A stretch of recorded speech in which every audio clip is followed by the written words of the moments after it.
जय श्रीराम सर्वांना. मी गणेश शेट्टी.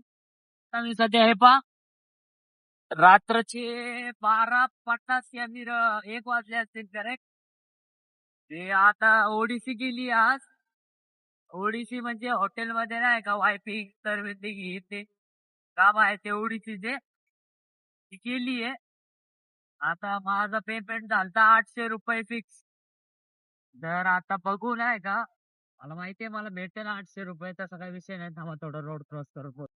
जय श्रीराम सर्वांना. औंध रोडवर थांबलो होतो. आता इथून घराकडे निघाल.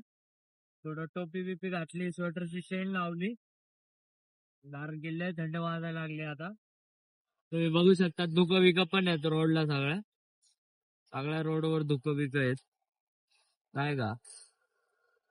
आणि मला ऑलरेडी आणि सर्दी पण ऑलरेडी जाम झालेली आहे मला. आता ब्लॉग इथं संपू. ब्लॉग मध्ये सांगण्यासारखं काय नाही. आणि एक गोष्ट, हॉटेल मॅनेजमेंट करायची असेल ना, तुमच्या गाडीत दम पाहिजे. एवढं काम करावं लागतंय ना. तुम्हाला वाटतंय का अभ्यास नाही हे नाही, मी त्याच ह्याच्याने घेतलं होतं की त्याचा अभ्यास नाही हॉटेल मॅनेजमेंट मध्ये. अभ्यास करावा लागत नाही, फक्त आपलं प्रॅक्टिकल्स वगैरे करायचं, सोडून द्यायचं, बस एवढाच येते.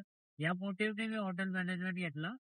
पण आता जे मला दुखायला लागलंय, जे पाय बिय ते 24 तास 12 घंटे तुमची ड्युटी असती. ही 12 घंटे तुम्हाला उभरूनच राहावं लागतं. मी फर्स्ट इयर मध्ये, आता मला 4था 5वा महिना चालू आहे. चालू आहे संपलाय. तर बघा त्याच्यातच मला कळलंय की काय होऊ शकतंय आपलं पुढे. तर विचार करून हॉटेल मॅनेजमेंट घ्या.